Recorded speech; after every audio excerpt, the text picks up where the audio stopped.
Brahmanam Vidadhati Purvam Yo Vai Vedamscha Prahinoti Tasmai Tamhadevam Atma Buddhi Prakasham Mumukshurvai Sharanamham Prapadye Asatoma Sadgamaya Tamasoma Jyotirgamaya Mrityorma Amritam Gamaya Om Shanti Shanti Shanti Guru Brahma Guru Vishnu Guru Devo Maheshwaraha Guru Sakshat Parabrahma Tasmai Sri Gurave Namaha Gurave Sarvalokanam Bhishajye Bhavaroginam Nidhaye Sarvavidyanam Dakshinamurtaye Namaha. Okay, so first of all, welcome back from the long break. I think we had something like 2 months between the last session and today. So that's sufficient time for people to forget what we discussed in the earlier 6 weeks, 6 sessions.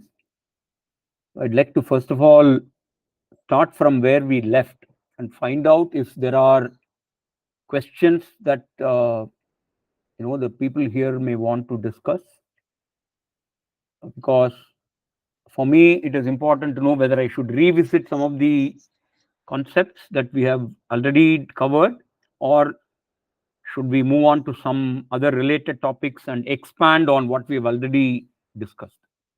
So I need some kind of a guidance from you, because I prefer to keep all these sessions as interactive sessions, because unless you have understood what has been covered until then, there's no point in further building up new concepts. If the foundation itself is not strong, then the other new concept that I may tell may not stick. So I would like all people who are logged in here to come out and speak a few sentences. Let me know where you stand, and then that will give me an idea what we should do further.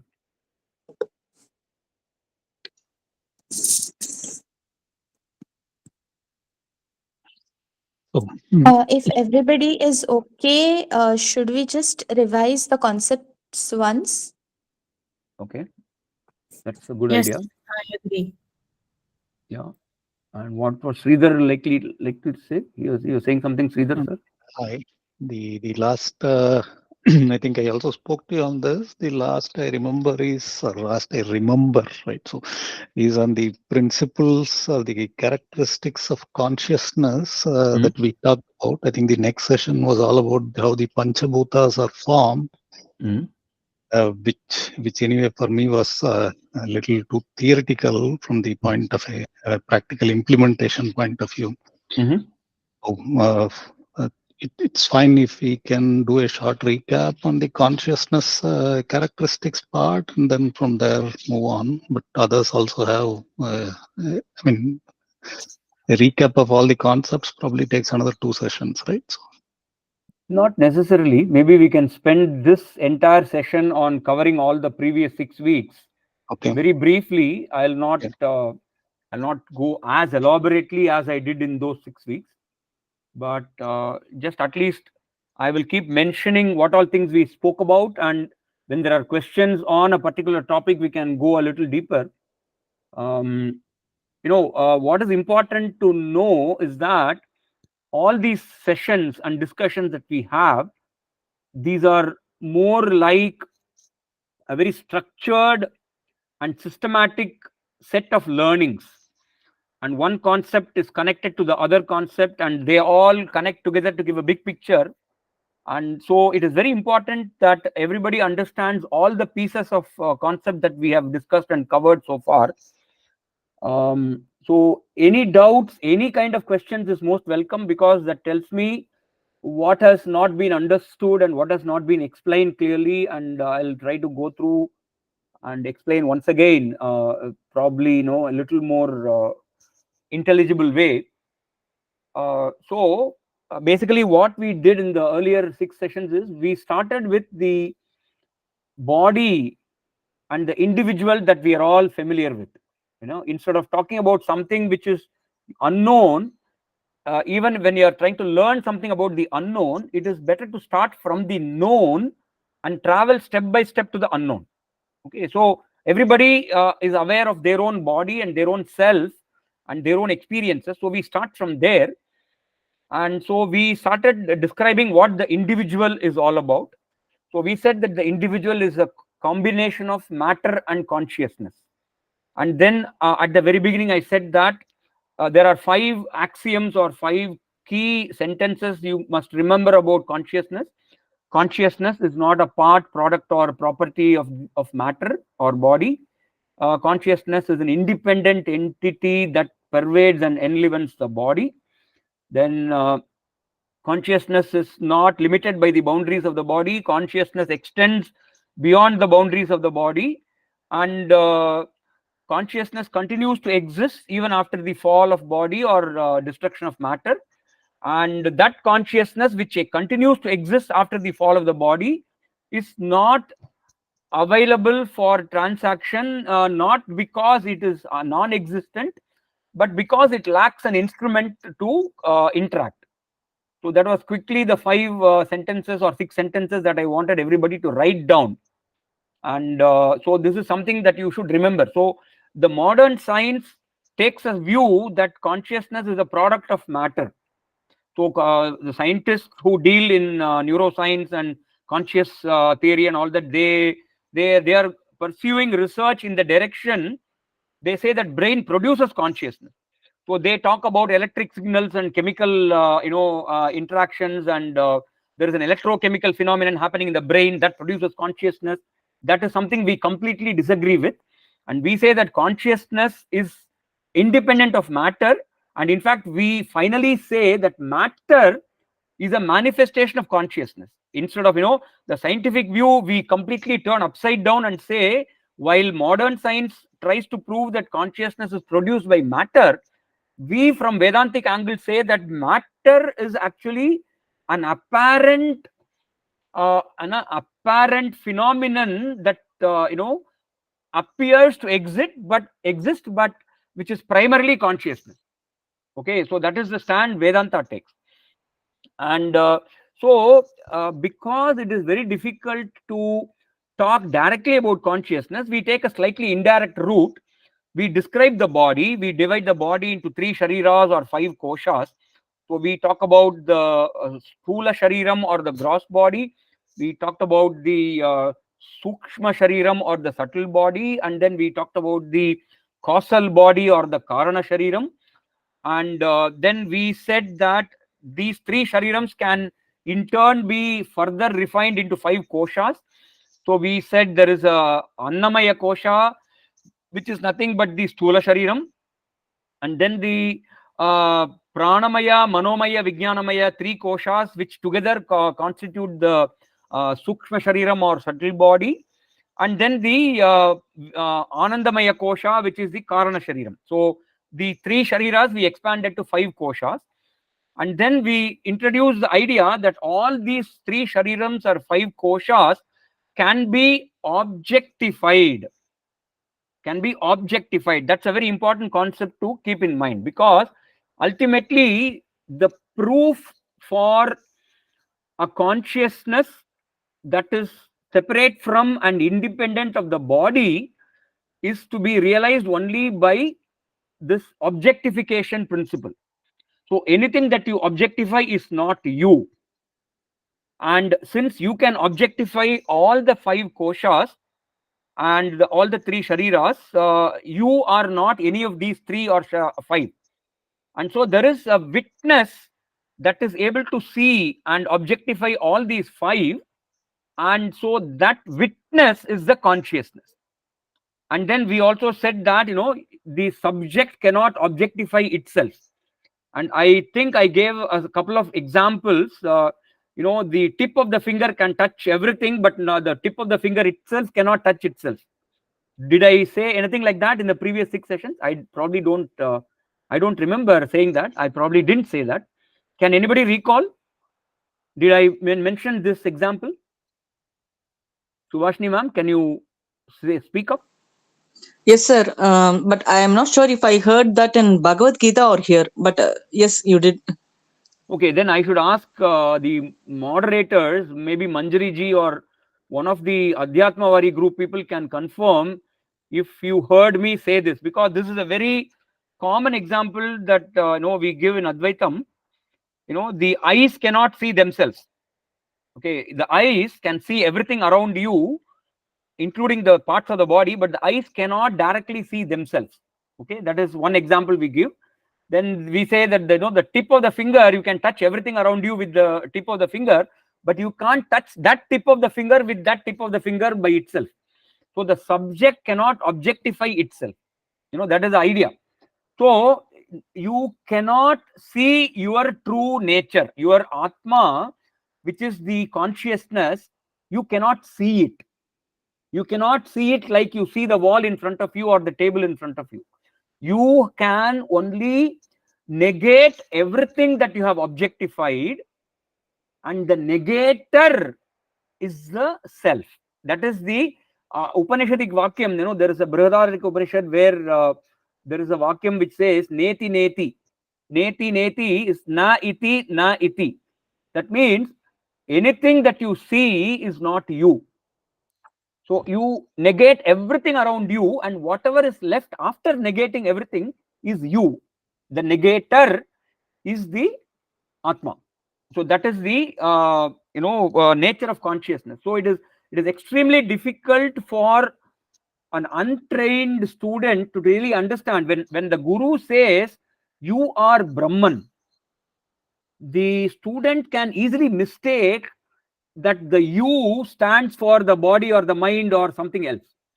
It is very difficult for the student to straight away go to the consciousness level. So we take a fairly roundabout, circuitous route to say what all things are mixed up in the body, and then finally we negate everything and then say whatever remains after negation is the consciousness, which is the true you. Okay, so briefly I've kind of given a sweep of all the major points that we discussed. I'll stop here. If I was too fast, let me know where I should elaborate.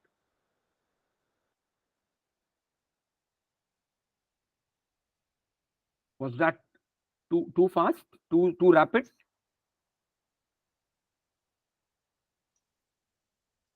Either, sir? Not really, sir. This was okay.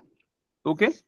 Yeah, So for me. having given a fairly rapid recap, do you want me to dive deeper into any one of these points, or shall we just move on to some? Manjari ji, you said that recap will be a good idea. Was this a sufficiently good recap for you? Yes, it was absolutely touched upon all the points, sir. Thank you. Okay, great. Okay, so basically, I have a lot of different topics into which I can walk in. So I'll slowly introduce maybe one session. In each session, I'll touch upon a different topic. So today, I'd like to talk a little about the practical implications of whatever we have learned. We have learned that we are not the body, we are not the mind, we are not the intellect, we are not our pranamaya kosha, we are not even the karana shariram, we are the pure consciousness. So what do you do with this knowledge? How do you go about your life with this piece of knowledge? Why is it useful, or is it useful at all? That's the question that we would like to explore today. So the first corollary of this teaching is that since you are not your body, you should really distance yourself emotionally from whatever ups and downs that come to you in life, because whatever you consider as ups and downs in life is all that is happening to your body and mind. And even those things, ups and downs, which happen to your friends or relatives or other people around you, is actually through the connection of the body. Okay, so that quality or that state of mind which kind of emotionally distances oneself from the body is called vairagya. There is a word vairagyam. The word ragam means attachment, and viragam means detachment. And so viragam, detachment, when it is a quality in a person, it is called vairagyam. And the person who has vairagyam is called viragi. Okay, so I am sure many of you would have heard all these terms, but maybe in a slightly different context. So vairagyam, there are some languages where the word vairagyam is translated as anger. That's not a common translation. Okay, vairagyam really means detachment. And this is one of the qualities which Vedanta says is essential for a successful Vedantic student. And it's a very important quality to develop for achieving spiritual progress. Okay, vairagyam. And the next quality is called vivekam. The word vivekam, or if you anglicize the word, it's usually called viveka. Okay, instead of saying vivekam, which is a Sanskrit word, people also say viveka when the lecture is in English. So viveka is the ability to discriminate what is good and bad, or what is permanent and impermanent. In Sanskrit, the word is defined as nitya anitya vastu vivekah. Nitya anitya vastu vivekah. Vivekah, the verb is vivechanam. So it is the ability of the intellect to look at an object or a thing and decide whether this is a permanent thing, nitya vastu, or it is an ephemeral thing, transient thing, which is anitya vastu. And the purpose of this is to make sure that you are pursuing only nitya vastu and not getting hooked on to any anitya vastu. So that is the quality of viveka. So viveka and vairagyam, they go together. Okay, so while we say vairagyam is the ability to stay detached, that ability to stay detached requires the fuel of vivekam. So without vivekam, you really will not be able to distinguish as to what is worth getting attached to and what is not worth getting attached to. So viveka, vairagyam, they go together. Okay, and then there is a third quality called shamadhi shatka sampatti. So this is actually not one quality, but it's a bundle or basket of 6 qualities. And these 6 qualities are shama, dama, uparama, titiksha, shraddha, samadhanam. Shama, S-H-A-M-A, shama, dama, uparama, titiksha, shraddha, samadhanam. Okay, so these 6 qualities together, you can say it is a discipline. While viveka we can translate as discrimination, and vairagya we can translate as detachment. This shamadhi shatka sampatti you can translate as discipline. So these 6 qualities together denote a very disciplined person. Okay, so what is shama, what is dama? We'll go into details now. So shama, very briefly defined, is control over the mind. Control over the mind, thought control. Thought control. If any of you have tried to sit in meditation, you would know that controlling the mind is the most difficult thing. Okay, because the moment you start sitting and doing meditation, your mind will go all around the world and think of everything other than the object that you want to meditate upon. Let's say you want to do a mantra japam. A lot of people do mantra japam as a part of meditation. So you take one mantra, maybe Om Namah Shivaya, Om Namo Narayanaya, or Om Namo Ganapati, whatever mantra you take, and you want to sit and do 20 minutes meditation. In those 20 minutes, your mind will ensure that except that mantra, everything else comes into your mind. So the mind is a very dynamic entity, and keeping the mind under control is one of the most difficult things. Okay, so Shama is a quality that one has to develop gradually over a period of time, step by step, and achieve a certain control.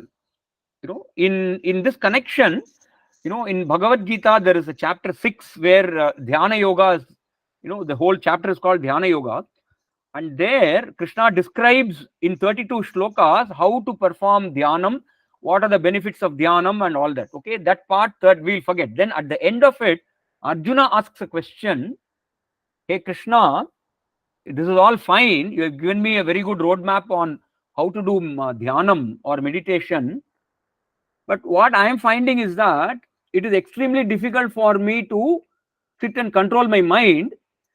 It is as difficult as controlling the wind. He makes that statement, Vayor iva sudushkaram. That's a word he uses. So, controlling the mind is as difficult as controlling the wind. Okay. And then Krishna says, don't worry, that's not your problem, that's a universal problem. Okay. So Krishna says it's a very common problem, and that problem can be overcome only by slow practice and abhyasena cha kaunteya vairagyena cha grishyate. So he says you need to practice, and just practicing is not helpful. You must practice by applying vairagyam, detachment, because ultimately if you analyze all those thoughts that distract you, they are all connected to something or the other that you are attached to. Okay, it is something connected to either your attachments, objects of attachments, or objects of repulsion. That is the opposite of attachment. You probably have you want to run away from certain negative things, and those can also distract you. So when you say vairagyam, it is looking at the positive aspect of attachments, but then we have the viraga, sorry, not viraga, then we have the other thing, which is titiksha, which is part of Samadhi Shatka Sampati, where we are taught that tolerating unpleasantness is also an important quality. So vairagyam, titiksha, these are all to be practiced. So on the one hand, you don't allow your mind to be pulled away by the things to which you are attached, and also you don't allow your mind to be pulled away by the things that you hate or detest. Those negative qualities should also not disturb you. So developing that capability is called shama. Okay, then dama is the sense control. We have these pancha jnanendriyas, your eyes, nose, ears, then the tasting tongue and the touch. Basically these are the 5 sensory organs, and keeping these 5 sense organs under control, and you can add the talking tongue also to that, even though it is not a jnanendriya, it's a karmendriya. Keeping all the organs under control, talk when you are required to talk, and talk only what is relevant. Similarly, look at what is relevant and avoid looking at not irrelevant things. Similarly, hearing only relevant things and avoiding listening to gossip or stuff like that. So that is the dhamma, which is sense control. And you would obviously find that shama and dhamma, they go together. So all these qualities that we are talking about, they are not completely independent qualities. The development of one will depend on the development of the other qualities also. They all go together. So even though we put these in some baskets and pockets, they have to be treated as one holistic set of qualities that we have to develop. So that is then dhamma, sense control. Then comes uparama. Uparama means maintaining a tranquil mind, maintaining a calm and peaceful and tranquil mind. And this again is very similar to shama. So how is it different?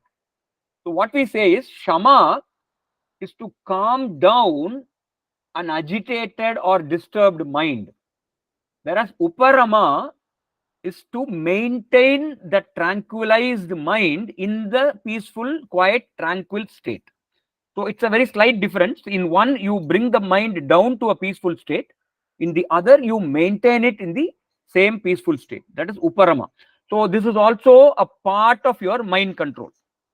And in the Ashtanga Yoga, you have these steps called, Yama, Niyama, Asana, Pranayama, Pratyahara, Dharana, Dhyana, Samadhi. There are 8 steps for meditation.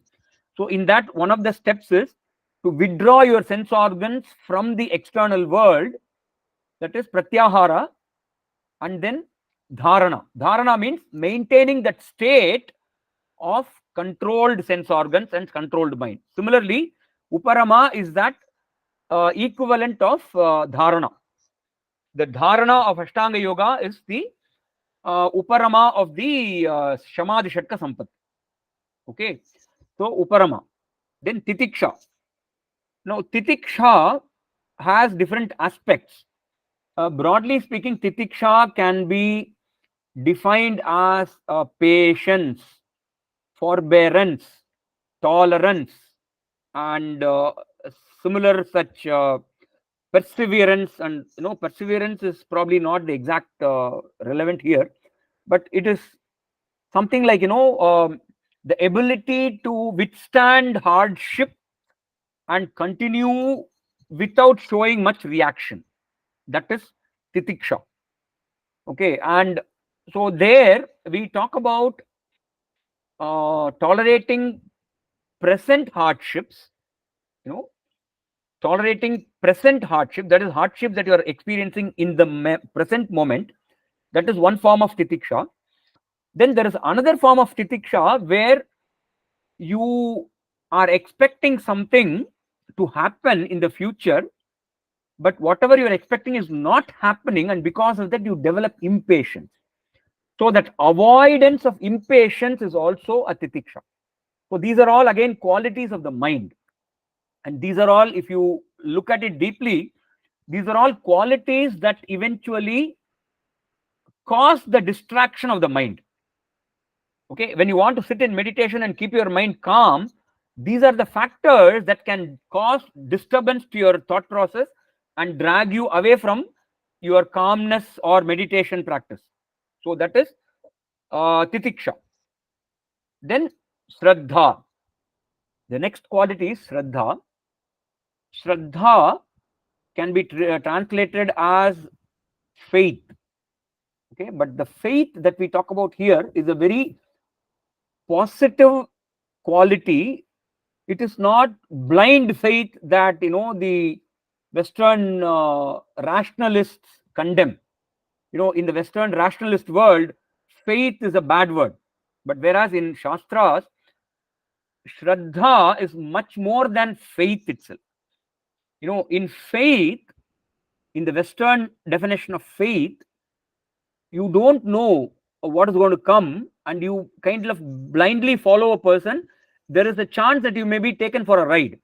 Whereas the Shraddha that we talk about is the kind of a faith that a child has in its mother. A child trusts the mother. So it's a faith combined with trust. The mother will not do anything harmful to the child. In the same way, the student has that Shraddha in the Guru and Shastra. So even though in the beginning stages, the student may not completely understand what the Guru and the Shastra are telling, he continues to follow it, and he trusts that this will eventually lead to spiritual progress and sometimes even material progress. Yeah. So this trust and faith, Shraddha in the Guru and Shastra, is a very important quality that one must have. Otherwise, if you're sitting in the Guru's lecture and you are listening to whatever he's telling, and your mind is always telling you, oh, all this is nonsense, all this is stupid, who knows what, and these kind of questions, if they keep coming, then the teaching will not enter the student's head. So developing a positive attitude towards the Guru and the Shastra is a very important attribute which we call Shraddha. And at this, in this context, I should say that the Guru and Shastra, they go hand in hand. You cannot directly access the Shastra without the help of a Guru, because the Shastras are not really written in an intelligible way that a simple person with no background can understand. So Shastras have a lot of teachings which have to be explained, and the Guru holds the key.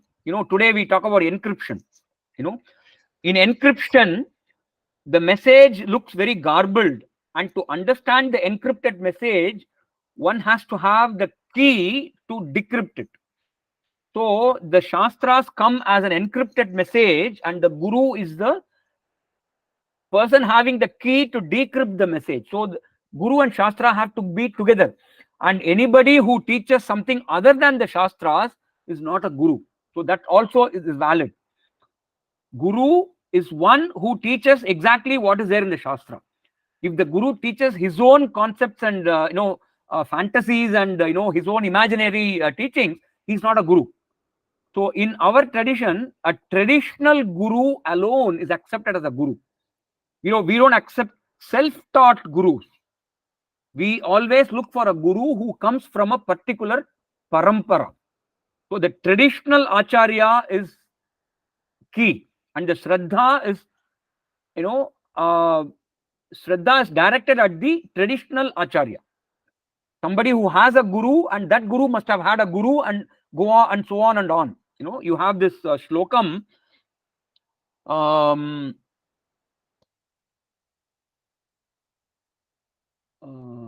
Padma Shankaracharya, I forget that shloka. There is a very good shloka which talks about the Guru Parampara. Lakshmi Nath Samarambham. No, that is different. Sadashiva Samarambham Shankaracharya. Sadashiva Samarambham Shankaracharya Madhyamam Asmad Acharya Paryantam Vande Guru Paramparam. That's one shloka. Narayanam Padmabhuvam Vasishtham Shaktim cha tat putra parasharam cha vyasam shukam gaudapada. There is a shloka that describes the Shankaracharya's Guru Parampara. Narayanam, that is Narayana. Padmabhuvam is Brahmaji. Vasishtha is Brahma's son. And Shakti is Vasishta's son. Then his son is Parashara. And Parashara's son is Vyasa. So the first 6 or 7 gurus were also father-son pair.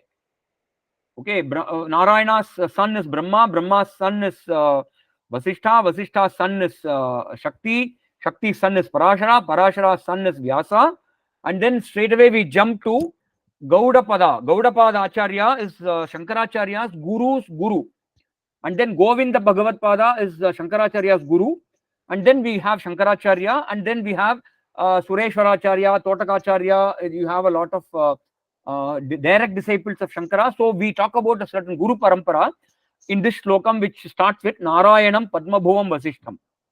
I'll try to get that complete sloka in the next session. So basically, we value the Guru Parampara, and a Guru who comes in that Guru Parampara alone is a genuine Guru. Okay, so that is the Vyakhyanam for Shraddha. Okay, then Samadhanam. Samadhanam is again very closely related to your Uparama and Shama. Okay, now Uparama is the ability to keep your tranquilized mind in a tranquil state. So it is maintaining the tranquility of an already tranquilized mind is Uparama. Whereas Samadhanam is the ability to encounter external disturbances, and in spite of the disturbances, maintaining the tranquility. So you are in meditation, and suddenly the doorbell rings, let's say, yeah, or somebody bangs the door and enters the room. That's a clear disturbance. Instead of losing your calmness because of the disturbance, if you quickly, gather yourself and continue to go into that meditative mode, that is samadhana. Okay, and it is not only for the meditation, it is also for the normal day-to-day life. In life we come across a lot of good news and bad news, and when we receive a good news we tend to jump up and down, and in the case of a bad news we tend to go into depression. And the ability to maintain one's composure in spite of all these good news, bad news, attacking us, that ability is samadhana. In the Bhagavad Gita, there are a lot of places where Bhagavan emphasizes this quality. For instance, in the 12th chapter, from the 13th shloka until the 20th shloka, Bhagavan talks about a lot of qualities which a jnani will display naturally. Okay, I'll read that portion, maybe one or two shlokas. Adveshta sarvabhutanam maitraha karuna eva cha nirmamo nirahankaraha sama dukkha sukha shami. That sama dukkha sukha is a very good description of the person with samadhanam. That means even when you come across a good news or the bad news, you maintain a certain calm and composed personality without jumping up and down for the good news or without getting you into a depression for the bad news. You maintain a certain emotional balance. That is samadhana. Okay, so these are the 6 qualities: shamadhi shatka sampatti, shamadama, uparama, titiksha, shraddha, samadhanam. Yes sir, Sridhar sir. So Well, one, yeah. So one question. So many of the Advaitis talk about this quality. I don't know if it is a quality or a process called introspection, right? So, yeah, especially for example, Ramana Maharishi constantly keeps advising this, an introspection into who am I and on all situations and all this stuff. So, is this a quality, or is it a quality or a process? That is my first question. Second, is this something that is also mentioned in our what our Upanishad scriptures, Bhagavad Gita, whatever, right? So, is the second question, are you asking me whether this who am I is mentioned in the Shastras? so the quality of introspection by itself is shedding is a No. it's an awareness or an alertness No. of what, right? No. I'll answer that. See, this Ramana Maharshi's famous statement of who am I is actually a very strange and misleading instruction, I would say. I'm not here to comment on Ramana Maharshi's, he's a Mahan, he's a Rishi, he's a Mukta Purusha, and definitely, he's almost like Ishvara, he's a Jnani. But then this instruction to sit and think of who am I is just a trigger to push the student in the direction of asking, am I really my mind or body or whatever? Okay. So you cannot sit in meditation and inquire who am I, and expect some answer to come and drop on your lap. That's not going to happen. That will never happen, because what you need to answer that question, who am I, is a knowledge of the Shastras. You have to have a guru who will teach you who you are. Without that teaching of the Shastra by a guru, a person cannot on his own, through intuition, by sitting and closing your eyes and asking who am I, you cannot find out who you are. It is not possible. In fact, my guru talks about the same idea. He says, he calls this intuition. This question of who am I, sitting and closing your eyes and asking who am I, you are supposed to know through intuition who you are. Okay, so my guru says you will not get this knowledge through intuition you will get this knowledge in tuition. And the tuition is listening to the lesson from a teacher, from a guru. So my guru has a word play on this. Who am I? He says you cannot get it through intuition. You will only get it in tuition. Okay. So this introspection is basically to stop the extroverted search. There are a lot of people who come to Vedanta with this notion that there is something out there called Brahman, which once you come to know that Brahman, and once you come across that Brahman, your problems will be solved.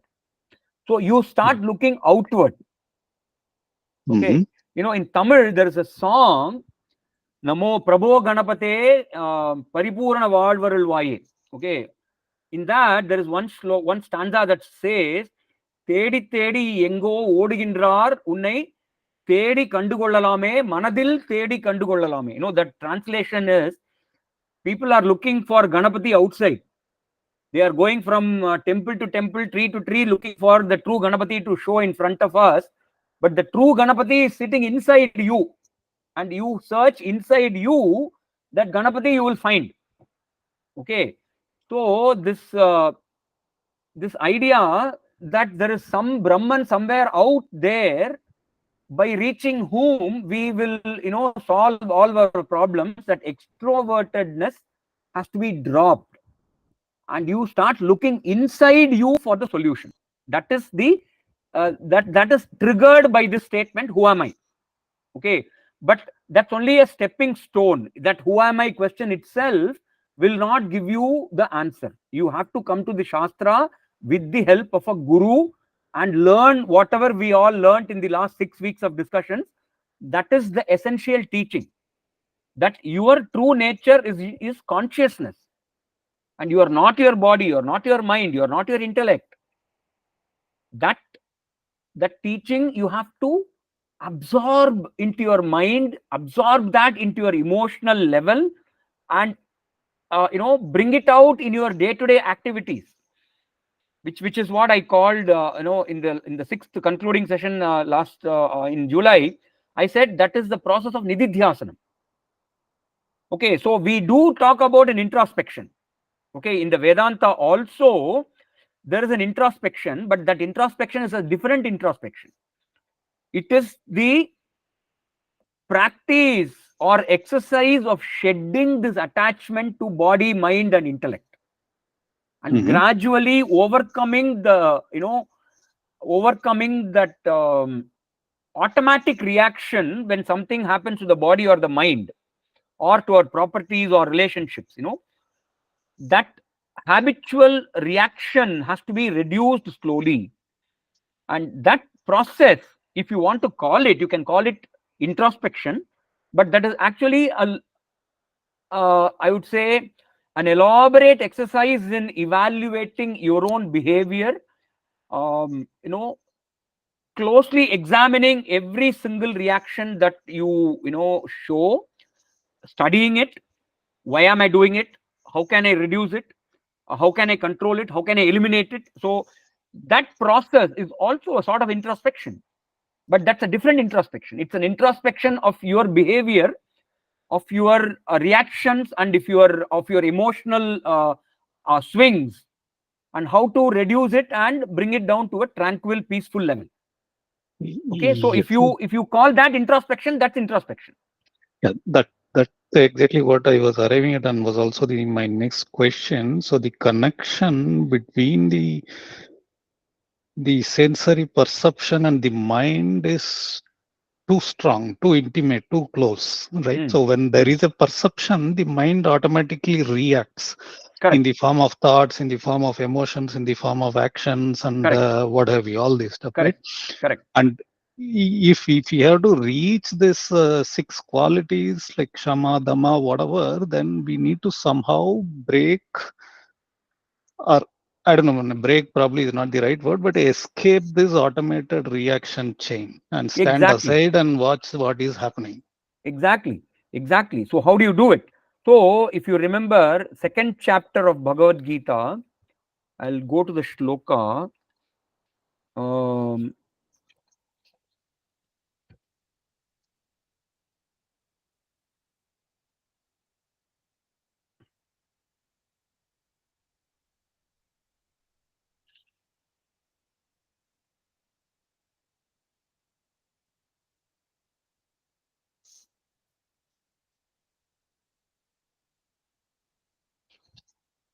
Was it second chapter or third chapter? Okay. So, second chapter, there is this section where dhyayato vishayan pumsaha. You know, dhyayato vishayan pumsaha sangasteshu upajayate sangat sanjayate kamaha kamat krodho vijayate. This is shloka number 62, Bhagavad Gita, second chapter. Okay, and then there are 4 more shlokas. Krodhat bhavati sammohaha, sammohat prativibhramaha, pratibhramshat buddhinasho, buddhinashat pranashyati. Okay, so here Krishna takes a situation where a particular thought comes across your mind, and through the sense organs, of course, and your mind hooks on to the thought and then starts building upon that thought and starts developing attachment to the object of that thought, and then starts demanding that the object of that thought should be possessed immediately. Let's say, take a simple example. You are looking at a flower in a garden. You're taking a walk in the garden. You look at a flower. Of course, it's not your garden, it's a public garden. The flower is beautiful. So your mind says, oh, this flower is beautiful. And then you kind of hover around that flower for a few minutes, and then you want to pluck that flower because you want to have that flower for yourself. Okay, and then somebody comes and says, no, you cannot pluck that flower because it's a public garden, and then you are disappointed, and that disappointment leads to anger. So this is one example of how a thought, an innocent thought coming to you, can result in an emotional turmoil. Okay, this is just an example. Okay, now the first thing that we can learn is that whenever a thought comes and the reaction is about to come, one, be aware of the thought and the reaction. Very, very often we are not even aware of the thought coming, and we are not even aware of the reaction that the thought evokes. So first of all, we need to be aware of the thought and aware of the reaction. Second, the moment the thought comes, we try to prolong the time distance, prolong the time elapsed between the thought and the reaction. Instead of reacting within a second, try to postpone it for a minute, postpone for 2 minutes. So try to push the response. If you do something immediately without thinking about it, that is a reaction. But if you do something after deliberately thinking about it, that's a response. So avoiding reactions and giving responses is something that we can develop, and that comes by practice. So maybe initially you are able to hold your response only for 15 seconds or 30 seconds, but then you start practicing this awareness. Very often you have these mindfulness workshops that are happening. A lot of these people nowadays, there are a lot of modern corporate gurus who give mindfulness workshops. And basically what this mindfulness workshop is all about is that you are aware of what is going on in your mind. The moment you are aware of what is going on in the mind, and the moment you are able to slow down the response, sometimes you can just keep quiet for 5 minutes and 10 minutes if you have practiced enough, and then in those 10 minutes, instead of allowing your emotion to take over, analyze the thought, analyze the disturbance that came from outside, and intellectually evaluate, why am I getting disturbed? What is the right response for this? Should I keep quiet? Should I say something at all? What can I say? How do I choose my words?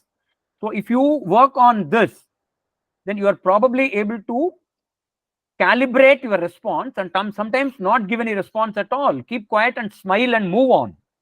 Okay, so that is, again, it will depend on the particular circumstance in which it is happening.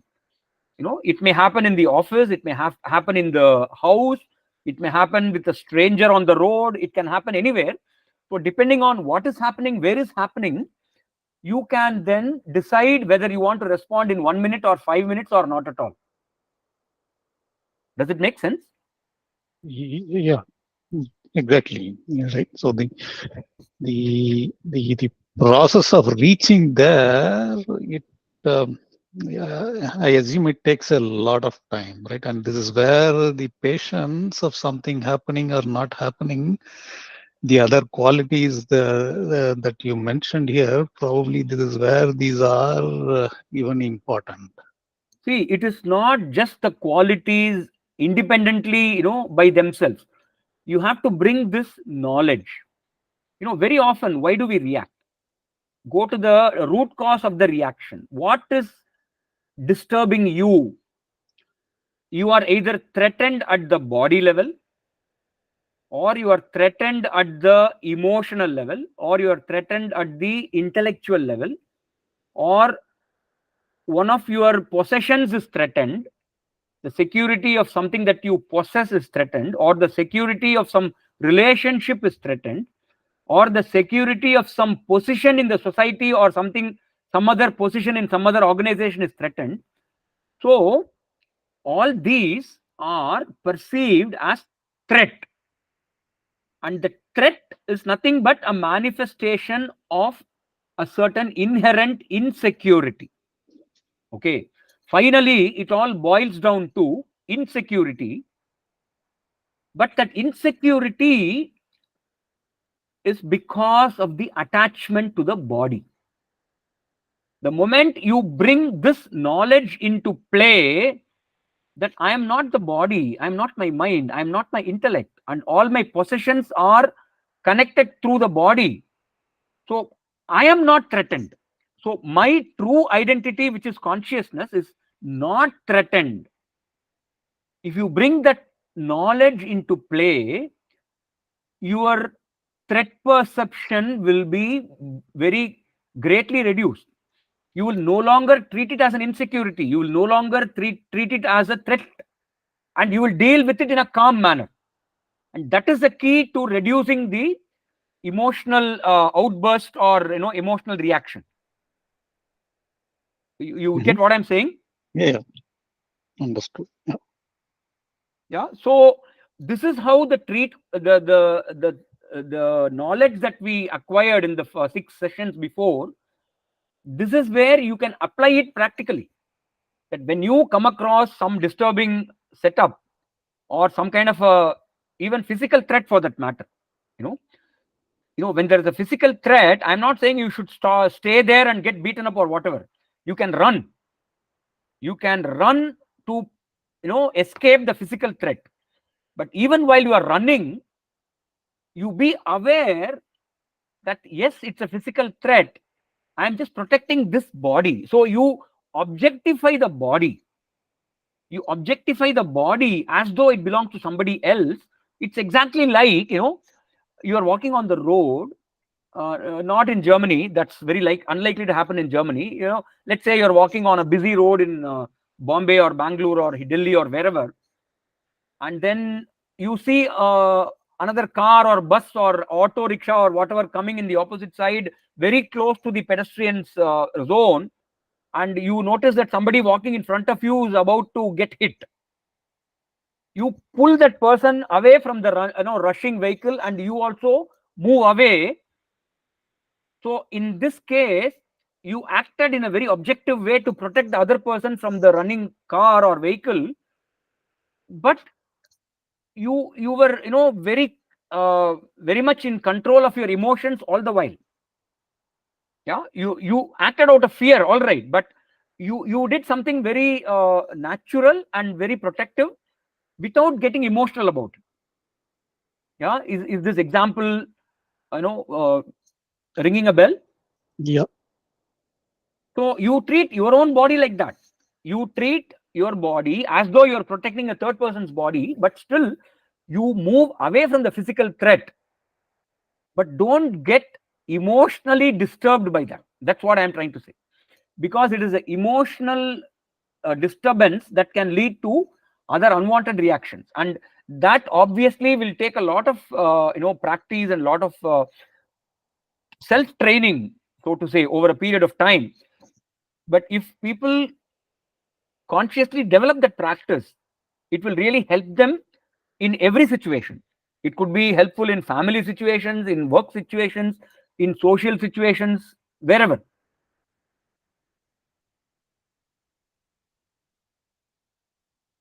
Understood. Okay. Anyone else? Any comments? Yes, I have a question.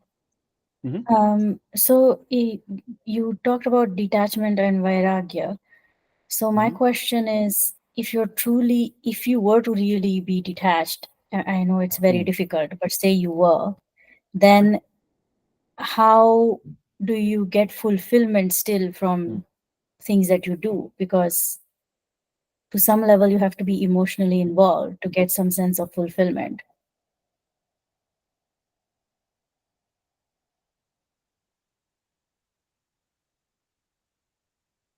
Can you elaborate on what you mean by fulfillment? Uh, So, if, for example, if you, I mean, just take the, I guess, work, if you have to be somehow emotionally involved in what you're doing to some extent, otherwise, you don't get a sense of fulfillment out of whatever you're working on. Like, you have to be, I don't know how you can be detached and still feel that you have accomplished something by whatever it is you're doing. Okay. So, the sense of accomplishment, okay, the sense of accomplishment is what all of us are working towards. Most of us, I would say most of us are working towards, because we think we are somehow incomplete. And by accomplishing something, we are going to make ourselves more complete. Is that a correct formulation of your position?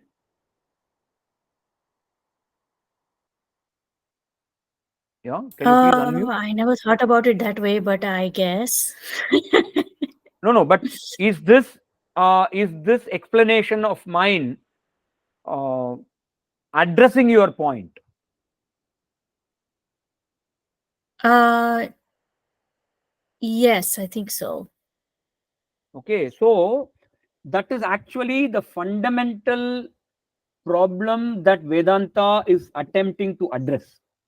Okay, so we are now at 9 o'clock, and I'm thankful to you for bringing this question, because that opens it opens the ground for a much broader discussion of the Vedantic principles.